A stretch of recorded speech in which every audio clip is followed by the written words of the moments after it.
Xin chào quý vị đến với Nhật ký hành trình sư Minh Tuệ tập 3. Hôm nay chúng ta sẽ cùng nhau khám phá một hiện tượng gây chấn động dư luận.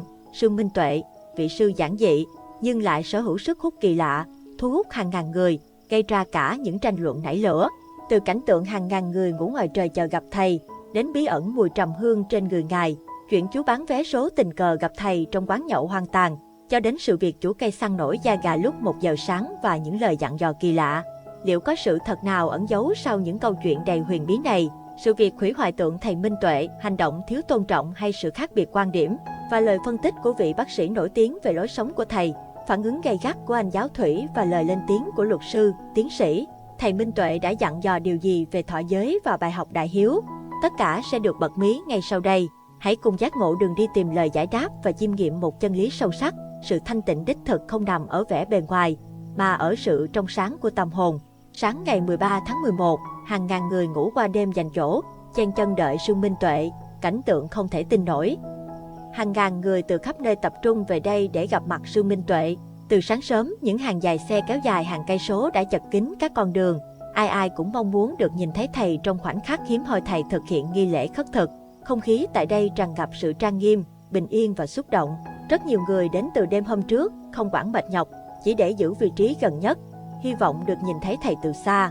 Trong số đó có những cụ già đã phải đi một quãng đường dài từ tận Nha Trang. Một bác gái chia sẻ, ban đầu bác còn e ngại vì sợ không chen chân được, nhưng nghe những lời không hay về thầy, lòng bác càng quyết tâm phải lên để chính mắt thấy, tai nghe. Tôi nói với con trai, nhất định phải đưa mẹ lên gặp thầy, không thì lòng tôi không yên, bác nói. Đôi mắt sáng lên niềm tin và sự kính trọng. Dưới sự xuất hiện của thầy Minh Tuệ, đám đông bỗng như lặng yên lại. Vị sư với dáng đi nhẹ nhàng, nụ cười từ bi trong bộ y phục giản dị khiến mọi người không ai dám lớn tiếng.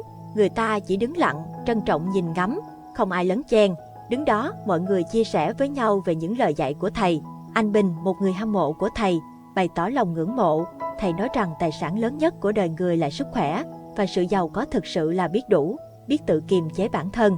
Những lời nói này với mọi người giống như một lời nhắc nhở quý báu trong cuộc sống hiện đại.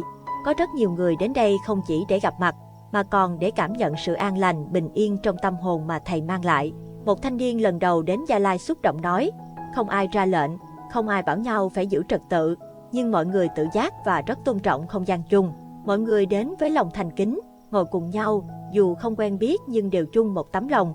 Ai cũng có những câu chuyện, những niềm cảm mến dành cho thầy Minh Tuệ, một người mang lại nguồn cảm hứng và năng lượng an lành cho mọi người. Các quán cà phê quanh khu vực cũng mở cửa suốt đêm để phục vụ người dân.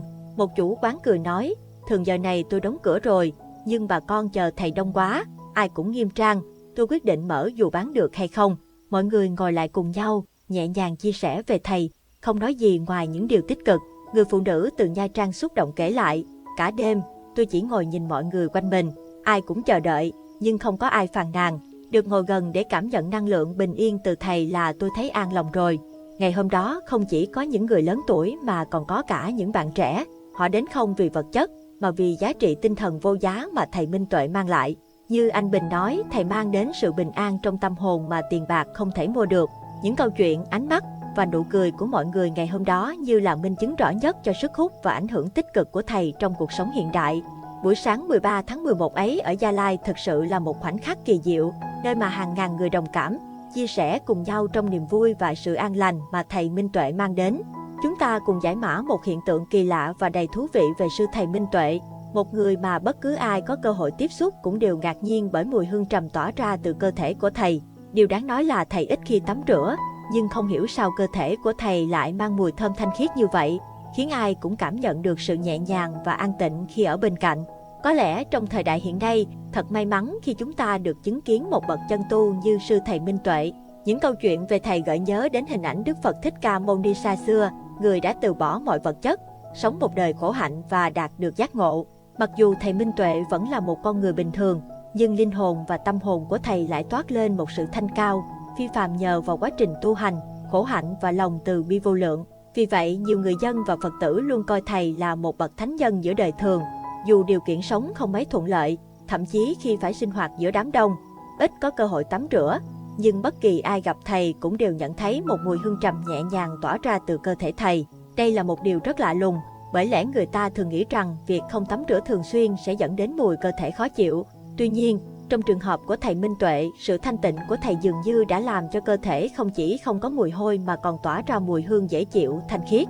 Để hiểu thêm về hiện tượng này, chúng ta cần nhìn vào lối sống và phong cách tu hành của thầy. Sư thầy Minh Tuệ tu theo hạnh đầu đà, một trong những phương pháp tu hành khổ hạnh nhất trong đạo Phật, đòi hỏi người tu phải buông bỏ tất cả những tiện nghi vật chất.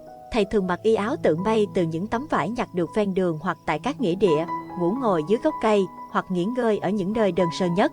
Trong những chuyến hành hương dài, thầy có thể tắm rửa ở các con sông hoặc suối mà thầy gặp trên đường đi, nhưng cũng có khi cả tháng trời thầy mới tắm một lần. Những ai từng đi cùng thầy đều xác nhận rằng, dù ít khi tắm rửa, nhưng cơ thể của thầy vẫn luôn tỏa ra một mùi thơm nhẹ nhàng như mùi trầm hương. Đây không chỉ là do chế độ ăn uống thanh đạm của thầy mà còn nhờ vào việc tu hành khổ hạnh và giữ gìn tâm hồn thanh tịnh. Thầy chỉ ăn chay, không dùng thực phẩm có nguồn gốc động vật, không sử dụng gia vị nặng mùi và chỉ ăn một bữa mỗi ngày vào buổi trưa. Thói quen này giúp thầy duy trì sức khỏe và hạn chế việc tích tụ các chất độc hại trong cơ thể, từ đó giảm thiểu mùi hôi. Hơn nữa, sự thanh tịnh trong tâm hồn thầy là một yếu tố quan trọng. Thông qua thiền định, thầy có thể kiểm soát cảm xúc, giảm căng thẳng. Từ đó cơ thể ít tiết mồ hôi. Điều này khiến cho cơ thể thầy không phát ra mùi khó chịu, mà ngược lại còn mang một hương thơm nhẹ nhàng, thanh khiết, làm cho những người xung quanh cảm thấy thư thái và bình yên. Theo truyền thống Phật giáo, có những câu chuyện về các bậc tu hành đắc đạo có thể duy trì sự thanh tịnh trong cơ thể và tâm hồn mà không cần các biện pháp vệ sinh thông thường. Trường hợp của sư thầy Minh Tuệ cũng tương tự. Nhiều người cho rằng sự thanh khiết trong tâm trí đã khiến cho cơ thể thầy tự nhiên tỏa ra mùi hương trầm, một mùi hương được xem là cao quý và thoát tục. Mùi thơm của trầm hương không chỉ mang lại cảm giác dễ chịu mà còn được cho là có khả năng khai mở các luân xa, làm cho tâm trí trở nên sáng suốt và an nhiên. Những bậc chân tu như thầy Minh Tuệ, với lối sống đơn giản và sự kiên trì tu hành, dường như đã đạt được một trạng thái tâm hồn thanh tịnh, từ bi, mang lại năng lượng tích cực và xoa dịu những nỗi đau, phiền muộn của người khác. Có lẽ chính vì thế mà khi tiếp xúc với thầy, người ta không chỉ cảm nhận được mùi hương thanh khiết mà còn cảm nhận được nguồn năng lượng an lành, ấm áp lan tỏa từ thầy. Mỗi khi có dịp được gặp gỡ Phật tử và những người hữu duyên đều cảm thấy tâm hồn mình như được thanh lọc, trở nên nhẹ nhàng, an tĩnh hơn. Những điều này có thể nói chính là minh chứng cho sức mạnh của sự tu hành chân chính, của lòng từ bi và sự kiên trì vượt qua những khó khăn của sư thầy Minh Tuệ. Vậy phải chăng mùi hương trầm trên cơ thể thầy chính là một biểu hiện của sự thanh tịnh tuyệt đối, một dấu ấn đặc biệt mà những người thực sự tu hành, đạt được sự giác ngộ cao cả, để lại trong thế gian? Câu hỏi này có lẽ vẫn còn là một bí ẩn, nhưng điều chắc chắn rằng, những trùng mình câu chuyện chú bán vé số gặp thầy Minh Tuệ trong quán nhậu hoang, cả đời tiếc nuối vì chưa kịp làm điều này. Chúng ta sẽ cùng nhau lắng nghe một câu chuyện đầy xúc động về nhân duyên kỳ lạ giữa một chú bán vé số ở Đồng Nai và thầy Minh Tuệ. Đây là câu chuyện về một lần gặp gỡ ngắn ngủi nhưng để lại dấu ấn sâu đậm trong lòng người kể, giúp chúng ta hiểu thêm về cuộc sống giản dị, thanh bạch của một nhà sư. Chú bán vé số kể lại rằng, đêm hôm đó khi mọi người đã chìm vào giấc ngủ, chú vẫn còn lang thang trên những con đường quen thuộc để bán nốt những tờ vé số cuối cùng. Dừng chân ở một quán nhậu ven đường, chú định ngồi nghỉ một lát rồi sẽ về nhà. Trong ánh đèn đường mờ ảo, chú chợt thấy một bóng người đang ngồi lặng lẽ ở góc quán. Lúc đầu cứ nghĩ đó là một khách qua đường không có nơi nghỉ chân, nhưng khi đến gần, chú nhận ra đó là một nhà sư. Chú bán vé số nói trong giọng đầy xúc động rằng, vị sư này mặc chiếc áo nhiều màu sắc, không giống với y phục thường thấy của các nhà sư khác. Điều này khiến chú tò mò và lo lắng, không biết liệu nhà sư có gặp khó khăn gì không. Lấy hết can đảm, chú đến gần và hỏi, thầy ơi, thầy không có chỗ nghỉ sao? Nhà sư quay sang, mỉm cười nhẹ nhàng và nói, dạ, con xin nghỉ tạm ở đây một đêm, mai con sẽ đi sớm. Khung cảnh đêm ấy thật tĩnh lặng, chỉ còn lại hai người trong quán nhậu bỏ hoang. Thầy Minh Tuệ ngồi thẳng lưng, đôi mắt nhắm hờ, dáng vẻ điềm tĩnh đến lạ thường. Chú bán vé số không kìm được, hỏi tiếp, thầy không sợ sao? Chỗ này lạ lẫm quá. Thầy vẫn giữ nụ cười hiền, ánh mắt sáng ngời, trả lời một cách bình thản, dạ, con đã quen rồi. Hạnh của con là ngủ ở những nơi vắng vẻ, nghĩa địa, những chỗ người ta bỏ hoang thì con mới dừng chân. Lời nói ấy khiến chú cảm thấy nghẹn ngào. Lần đầu tiên chú gặp một người sống đời giản dị, không màng khó khăn. Chú cảm phục và thương thầy, liền hỏi, thầy có cần gì không? Để con đi mua chút cháo nóng cho thầy, trời khuya lạnh rồi. Thầy Minh Tuệ nhẹ nhàng từ chối, dạ, con đi tu không nhận tiền của ai, con cảm ơn chú. Chú bán vé số nhận ra rằng thầy Minh Tuệ không chỉ không nhận tiền, mà còn giữ lối sống rất kham khổ, chỉ ăn một bữa sáng và kiêng nhẫn nhịn đói cả ngày. Nhìn thân hình gầy gò của thầy trong chiếc áo nhiều màu sắc, chú càng thêm xúc động, cảm thấy lòng mình trào dâng sự kính trọng. Chủ cây săn nổi da gà vì gặp sư Minh Tuệ vào 1 giờ sáng. Anh đang tiết lộ lời dặn của thầy, phải thắp đèn, bật kinh mỗi đêm ở cốc Nha Trang. Có một câu chuyện kỳ bí mà người Phật tử từng trải nghiệm khi gặp thầy Minh Tuệ vào lúc 1 giờ sáng. Theo lời kể, đó là một đêm tối yên tĩnh ở Nha Trang, nơi mà anh đã quyết định đến đảnh lễ thầy sau khi nghe nhiều câu chuyện về sự kỳ diệu và đức hạnh của thầy. Tâm trí anh lúc đó tràn đầy sự tôn kính và mong muốn được gặp thầy một lần. Bởi với anh, thầy Minh Tuệ không chỉ là một vị tu sĩ bình thường mà còn là hình mẫu của sự thanh tịnh và từ bi. Sau khi lễ lạy xong, anh định rời đi nhưng lòng hiếu kỳ thôi thúc anh quay lại nhìn thêm một lần nữa. Khi anh đang chăm chú nhìn về phía thầy, một cơn đau nhức dữ dội từ đỉnh đầu lan xuống, khiến anh bàng hoàng. Anh đã thử bước ra xa hơn, nhưng cơn đau ấy vẫn không hề giảm bớt, như thể có một lực lượng vô hình đang bảo vệ thầy, không muốn ai làm phiền giấc nghỉ của ngài. Cảm giác kỳ lạ ấy khiến anh nổi da gà và tự hỏi liệu có phải thầy Minh Tuệ đã đạt đến một cảnh giới cao, thu hút sự bảo vệ từ các lực lượng vô hình. Trước đó cũng đã có một người quay phim cố ý ghi hình thầy Minh Tuệ vào ban đêm và gặp phải tình trạng tương tự. Cơn đau đầu dữ dội xuất hiện chỉ khi hướng máy quay về phía thầy.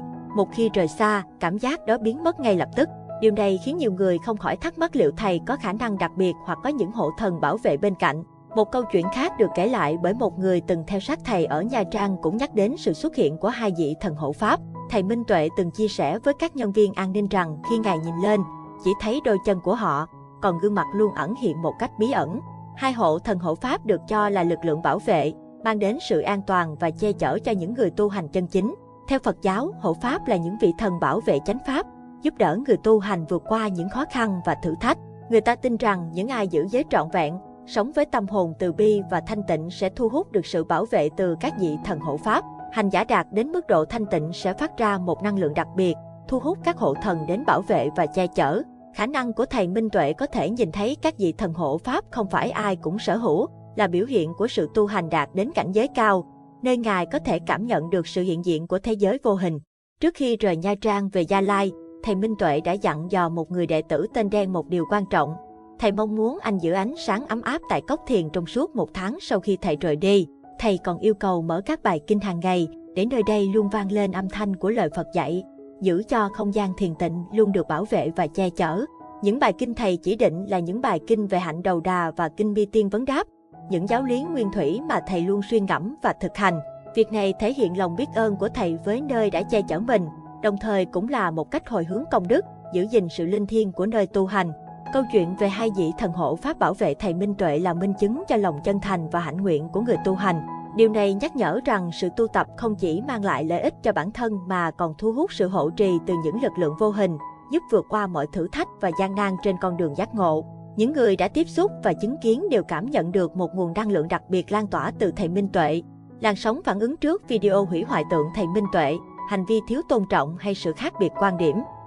Gần đây, cộng đồng yêu mến thầy Minh Tuệ đã dậy sóng khi một video trên mạng xã hội có nội dung khá nhạy cảm, với hành động được cho là hủy hoại tượng thầy Minh Tuệ. Đoạn video này nhanh chóng thu hút sự chú ý với hơn 95.000 lượt xem, và kèm theo đó là dòng trạng thái gây tranh cãi Phật sống thành Phật chính. Điều này đã khiến không ít người cảm thấy phẫn nộ, cho rằng đây là hành động thiếu tôn trọng và vô cảm. Một số khán giả để lại bình luận thể hiện sự không hài lòng, họ cho rằng thầy Minh Tuệ là người tu hành chân chính, sống giản dị và thanh tịnh. Một bình luận nổi bật chia sẻ rằng, thầy là ánh sáng trong tâm hồn chúng tôi, không ai có thể làm lu mờ được giá trị đó. Một số người cảm thấy rất đau lòng khi chứng kiến hành động này. Một cô chú trong cộng đồng cho rằng việc hủy hoại tượng chỉ là hình thức bên ngoài. Điều quan trọng nhất là sự kính trọng và niềm tin trong tâm trí của mỗi người. Có nhiều ý kiến cho rằng, dù tượng có bị hủy, thì hình ảnh thầy Minh Tuệ vẫn luôn sống trong lòng những người quý mến, tin tưởng và trân trọng giá trị tinh thần mà thầy đã truyền dạy. Những hành động như vậy không chỉ thể hiện sự thiếu hiểu biết mà còn đụng chạm đến niềm tin thiêng liêng của nhiều người. Tuy nhiên, không phải ai cũng đồng tình với những phản ứng này. Một số người lại cho rằng hủy hoại tượng chỉ là một cách thể hiện quan điểm cá nhân, không cần quá khắt khe, rằng nếu học theo thầy sự buông bỏ, thì đây có thể là cơ hội để rèn luyện tâm không chấp trước, học cách bỏ qua những gì không cần thiết. Nhưng ý kiến này cũng vấp phải không ít phản ứng trái chiều. Nhiều người nhận xét rằng hành động này thực sự là sự xúc phạm, nhất là khi thầy Minh Tuệ được biết đến như một người tu hành chân chính, tận tụy với con đường mình đã chọn.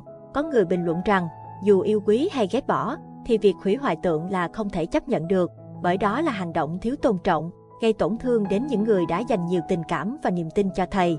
Trong số những bình luận, có nhiều người kêu gọi cộng đồng hãy bình tĩnh, xem đây là bài học về cách đối diện với sự khác biệt ý kiến.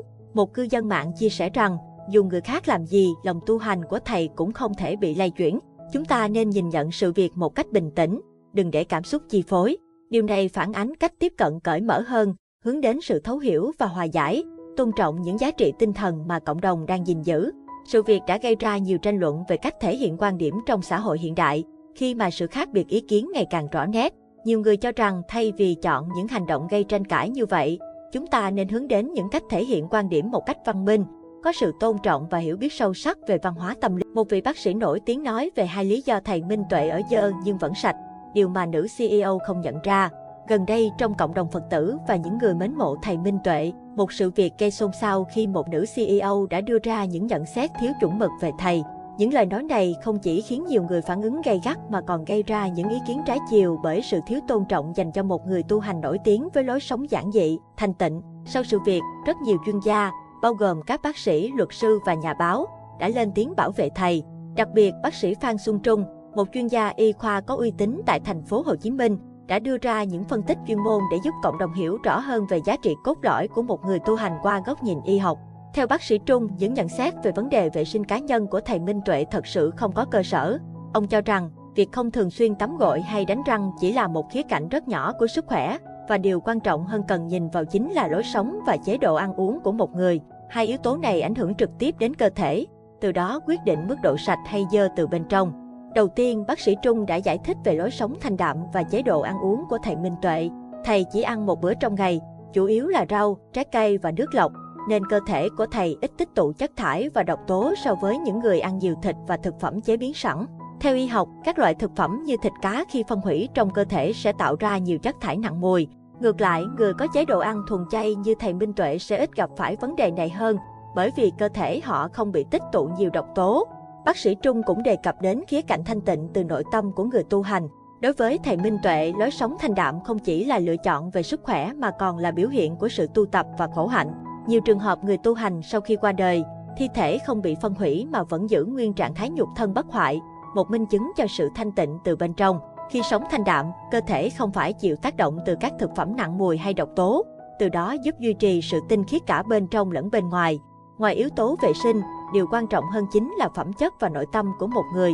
Bác sĩ Trung nhấn mạnh rằng, vẻ bề ngoài sạch sẽ chỉ là thứ nhất thời, sự thanh tịnh từ tâm hồn mới là điều bền lâu. Một người có thể mặc quần áo sang trọng, bề ngoài lịch lãm nhưng nếu trong lòng đầy rẫy suy nghĩ tiêu cực và hành động tổn thương người khác thì vẫn không thể được coi là sạch sẽ thật sự.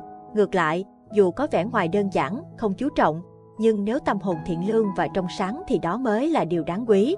Ví dụ, bác sĩ Trung so sánh với một người ăn mày trên phố. Dù bên ngoài có thể không sạch sẽ, người ăn mày ấy vẫn có thể sở hữu một trái tim nhân hậu, sẵn sàng chia sẻ miếng ăn cuối cùng cho người khác. Hay hình ảnh của người nông dân ngoài đồng, dù làn da sạm nắng, đôi tay thô ráp, nhưng tình yêu thương với gia đình, sự hy sinh vì cộng đồng vẫn làm họ trở thành những người đáng trân trọng. Qua những phân tích đó, câu chuyện của thầy Minh Tuệ nhắc nhở chúng ta về tầm quan trọng của lối sống giản dị và lòng vị tha. Lối sống thanh tịnh, không chạy theo những cám dỗ vật chất bên ngoài, không chỉ là cách để giữ gìn sức khỏe mà còn là con đường hướng tới sự bình an và tỉnh thức. Thầy Minh Tuệ với chế độ ăn uống giản đơn, không quan tâm nhiều đến hình thức bên ngoài mà tập trung vào việc tu tập và giữ tâm hồn thanh tịnh, đã trở thành hình mẫu đáng quý trong xã hội. Cuối cùng, bác sĩ Phan Xuân Trung qua những chia sẻ chân thành và phân tích sắc bén đã giúp cộng đồng nhận ra rằng, một người không chỉ được đánh giá qua vẻ bề ngoài, mà chính là từ tâm hồn và phẩm chất bên trong. Chúng ta cần học hỏi sự thanh tịnh và giản dị này, bởi đó chính là con đường dẫn tới sự an yên và hạnh phúc thực sự. Ngày 11 tháng 11, thầy Minh Tuệ lần đầu tiên mời một vị sư qua đêm tại công ty anh Tuấn, kết cục mất một mảnh y áo trên vai. Câu chuyện cảm động từ buổi khất thực đặc biệt của thầy Minh Tuệ vào sáng ngày 11 tháng 11 vừa qua. Một ngày tràn ngập những cảm xúc khó quên, khi mà hàng trăm Phật tử đã chờ đợi từ sớm để được diện kiến thầy trong buổi lễ trang nghiêm này. Sáng hôm đó, không khí quanh khu vực diễn ra buổi khất thực thật đặc biệt. Hàng dài người dân và Phật tử đã đứng trang nghiêm hai bên đường, gương mặt ai nấy đều ánh lên niềm hân hoan, pha chút mong đợi khi thấy bóng dáng của thầy xuất hiện từ xa. Mọi người đã dành nhiều thời gian chuẩn bị, thậm chí có những cô chú từ các tỉnh xa xôi như Cà Mau cũng tìm đến chỉ để gặp thầy một lần. Cô Tư từ Cà Mau chia sẻ, đi cả mấy chục giờ xe mệt lắm, nhưng thấy thầy khỏe mạnh là vui rồi. Cả nhóm chuẩn bị từ 6 tháng nay chỉ mong được gặp thầy. Khi thầy Minh Tuệ từ từ tiến lại gần, dáng đi khoan thai, nét mặt bình an, nụ cười từ bi, thầy bước từng bước nhẹ nhàng hướng về phía bà con đang đợi, tạo nên một bầu không khí vô cùng trang nghiêm nhưng cũng đầy ấm áp. Những tiếng niệm Phật vang lên liên hồi, lời chúc bình an được gửi đến thầy khiến ai nấy đều cảm thấy như đang được đón nhận một nguồn năng lượng tích cực. Sau buổi khất thực, thầy đã mời một người đồng tu pháp danh Vô Sanh cùng lưu lại qua đêm tại nhà cốc. Vô Sanh chia sẻ với niềm xúc động, đêm ấy, tôi may mắn được ngủ gần thầy. Sáng hôm sau, thầy bất ngờ cắt một mảnh vải nhỏ từ chiếc y phấn tảo của mình để tặng cho tôi, như một kỷ vật thiêng liêng. Mảnh vải ấy tuy nhỏ nhưng mang ý nghĩa tinh thần rất lớn, là lời nhắn gửi của thầy đến người đồng tu về lòng từ bi và sự đồng hành trên con đường tu tập. Khi chứng kiến khoảnh khắc này, nhiều Phật tử không giấu nổi sự xúc động. Một người phụ nữ đứng gần đó nói, nhìn thầy trao đi một phần y phấn tảo, tôi cảm nhận được sự hy sinh và tình cảm chân thành mà thầy dành cho mọi người. Thầy không chỉ cho đi vật chất mà còn gửi gắm cả niềm động viên, khích lệ để chúng tôi vững tâm hơn trên con đường tu học. Chiếc y phấn tảo của thầy được may từ những mảnh vải cũ, mang theo ý nghĩa về sự giản dị và lòng từ bi. Hành động của thầy khi cắt một phần y trao tặng Vô Sanh không chỉ đơn thuần là một món quà, mà còn là một thông điệp về sự sẻ chia, khuyến khích người đồng tu tiếp tục tinh tấn, vượt qua mọi khó khăn trong quá trình tu học. Kết thúc buổi lễ, mọi người dần ra về trong niềm hạnh phúc ngập tràn. Ai cũng cảm thấy may mắn khi có cơ hội diện kiến thầy, chứng kiến tấm lòng từ bi và sự hy sinh thầm lặng của thầy dành cho những người yêu mến và theo đuổi con đường Phật Pháp. Những bài học về tình thầy trò, về lòng từ bi và sự giản dị của thầy đã để lại ấn tượng sâu sắc trong lòng mỗi người có mặt. Ngày hôm đó không chỉ là một buổi khất thực đơn thuần mà còn là khoảnh khắc thiêng liêng, đầy ý nghĩa. Mọi người ra về với nụ cười trên môi và trái tim tràn ngập niềm tin yêu. Một ngày đặc biệt không thể nào quên, một ngày mà tất cả chúng ta được sống trong tình thương và lòng từ bi, học hỏi những giá trị tinh thần cao đẹp mà thầy đã lan tỏa. Bất ngờ lời dặn của thầy Minh Tuệ về thọ giới và bài học đại hiếu dành cho cha mẹ. Tôi sẽ kể cho quý vị nghe một câu chuyện xúc động về buổi trò chuyện giữa thầy Minh Tuệ và một gia đình Phật tử. Họ đã trải qua hành trình dài để đến gặp thầy tại công ty Thiên Đình Tuệ. Dù trời nắng nóng, cả gia đình vẫn chờ đợi suốt ngày, hy vọng có duyên gặp được thầy Minh Tuệ, một người luôn truyền dạy trí tuệ và lòng từ bi cho những ai muốn tìm về con đường tu hành. Khi gặp thầy, họ đã bày tỏ lòng kính trọng và hỏi về phương pháp thọ giới mà thầy đã giảng dạy. Thầy Minh Tuệ đã chia sẻ một cách nhẹ nhàng và dễ hiểu, hướng dẫn mọi người giữ đúng 8 giới từ sáng đến hôm sau. Thầy cũng nhắc nhở rằng, trong khoảng thời gian này, các Phật tử nên dùng cơm chay đầy đủ vào buổi trưa, tránh ăn uống thêm sau đó để giữ cho tâm thanh tịnh. Trong buổi trò chuyện, gia đình Phật tử bày tỏ sự quan ngại khi thấy thầy phải đối mặt với nhiều khó khăn từ những người không thiện lành trong quá trình đi hoằng pháp. Thật xúc động khi thầy đáp lại bằng lòng từ bi vô hạn. Thầy cho rằng chính nhờ những thử thách này mà bản thân thầy có cơ hội học hỏi và rèn luyện tâm từ bi hơn. Thầy nói những người gây khó khăn cho mình thực ra là thiện tri thức, giúp mình nhận ra tâm mình có sân hận hay không. Nếu ai cũng đối xử tốt đẹp với mình dễ lầm tưởng rằng mình đã tu tập đủ rồi, nhưng thực ra chưa phải vậy. Lời giảng của thầy làm cho người nghe cảm thấy như được khai sáng, giúp họ hiểu rằng thử thách là một phần của con đường tu tập. Không chỉ dừng lại ở đó, thầy còn chia sẻ về chữ hiếu trong đạo Phật. Nhiều người có cái nhìn chưa đúng về việc người xuất gia không trở về nhà khi cha mẹ qua đời. Họ cho rằng đó là bất hiếu. Nhưng thầy đã giải thích rằng sự hiếu thảo cao quý nhất không chỉ là chăm sóc bên ngoài mà là giúp cha mẹ hiểu về chân lý Phật Pháp, hướng cha mẹ đến sự giải thoát, tránh khỏi luân hồi đau khổ. Theo lời thầy, người xuất gia không trở về khi cha mẹ qua đời không phải vì thiếu tình thương mà vì họ đang thực hiện lý tưởng cao cả của mình. Sự buông bỏ này là cách họ yêu thương sâu sắc nhất, bởi lẽ họ mong muốn cha mẹ có thể đạt đến giải thoát, sống trong an lạc không chỉ ở đời này mà còn trong những kiếp sau. Đây là sự hiếu thảo thầm lặng nhưng vĩ đại, ở một tầng cao hơn của tâm thức và lòng từ bi. Chú Trần Ngọc Lễ, một tác giả nổi tiếng, đã phân tích sâu sắc về sự hiếu thảo của thầy Minh Tuệ. Ông cho rằng sự kiên định của thầy là biểu hiện của một người con đại hiếu. Thay vì quay trở về phụng dưỡng cha mẹ trong một thời gian ngắn ngủi, thầy đã chọn cách cống hiến trọn vẹn cho việc tu tập và hướng dẫn cha mẹ vào con đường giác ngộ. Đây chính là đỉnh cao của lòng hiếu thảo trong Phật giáo, là sự hiếu thảo mà chỉ những ai thấu hiểu ý nghĩa của sự giải thoát mới có thể nhận ra. Khác với quan niệm hiếu thảo trong Nho giáo, vốn chú trọng vào việc chăm sóc và hiện diện bên cạnh cha mẹ, Phật giáo coi trọng việc giúp cha mẹ hiểu về bản chất của cuộc đời, từ bỏ tham sân si và hướng họ đến sự giải thoát khỏi luân hồi. Theo thầy Minh Tuệ, đó mới là cách báo hiếu trọn vẹn nhất. Những ai còn lầm tưởng rằng người tu hành không chăm sóc cha mẹ là bất hiếu, thực ra là chưa hiểu được tầng sâu ý nghĩa của chữ hiếu trong đạo Phật. Khi nghe những lời này, nhiều người không khỏi xúc động và ngưỡng mộ thầy Minh Tuệ, người con đại hiếu đã chọn hy. Thưa quý vị, tiếp tục câu chuyện giữa thầy Minh Tuệ và vị giám đốc nổi tiếng không chỉ thu hút sự quan tâm lớn từ dư luận mà còn có sự tham gia ý kiến của nhiều nhân vật có tiếng. Một trong số đó là anh Giáo Thủy, một cán bộ công an trẻ tuổi đang công tác tại vùng biên giới, nổi lên với những phát ngôn mạnh mẽ trên mạng xã hội, bày tỏ quan điểm ủng hộ vị giám đốc và thẳng thắn đối lập với những người theo ủng hộ thầy Minh Tuệ. Trong một video gần đây, anh Giáo Thủy chia sẻ sự hoài nghi của mình về lối tu hành nghiêm ngặt của thầy, chẳng hạn như việc thầy chỉ ăn một bữa mỗi ngày. Anh Thủy khẳng định sẽ sẵn sàng theo sát thầy trong suốt 24 giờ để kiểm chứng xem thầy có thật sự tu tập khổ hạnh như lời đồn không. Dù có phần gay gắt, phát ngôn này đã làm dấy lên nhiều tranh cãi khi trước đó, hàng trăm người và cơ quan chức năng đã dõi theo thầy Minh Tuệ suốt thời gian dài mà không một ai cáo buộc thầy không thực hành đúng con đường khổ hạnh. Trước các bình luận trái chiều này, những người có uy tín như tiến sĩ Đoàn Văn Báu, thầy cũ của anh Giáo Thủy, và luật sư Hà Anh Tuấn, một cựu cán bộ nhà nước, đã lên tiếng với những góc nhìn cẩn trọng. Tiến sĩ Báu, người từng hướng dẫn anh Giáo Thủy khi còn là học viên cao học, cho biết anh Thủy là một học trò xuất sắc và nhiệt huyết, hiện đang đóng góp vào công tác an ninh tại khu vực biên giới. Bên cạnh những video chia sẻ về công việc hỗ trợ người dân làm căn cước và bảo vệ an ninh, anh Thủy cũng thu hút đông đảo người theo dõi trên mạng xã hội với những nội dung tích cực. Tiến sĩ Báu giải thích, một số phát ngôn của anh Thủy đã bị bóp méo và lan truyền theo cách không kiểm soát, khiến không ít người hiểu nhầm rằng những gì anh Thủy nói đại diện cho cơ quan nơi anh công tác. Ông nhấn mạnh rằng các chia sẻ trên mạng xã hội của anh Thủy hoàn toàn là quan điểm cá nhân và bản thân anh cũng không có ý định đại diện cho tổ chức. Luật sư Hà Anh Tuấn, người từng làm việc trong cơ quan nhà nước, cũng có ý kiến về trường hợp của anh Giáo Thủy. Ông cho rằng đối với cán bộ công chức, phát ngôn trên mạng xã hội luôn cần phải cẩn trọng và tuân theo những quy định rõ ràng. Trong khi người dân thường có quyền tự do phát ngôn nếu không trái pháp luật, thì cán bộ công chức chỉ được phát ngôn trong giới hạn cho phép. Đặc biệt đối với ngành công an, việc phát ngôn cần đảm bảo không gây hiểu nhầm về đại diện cho tổ chức.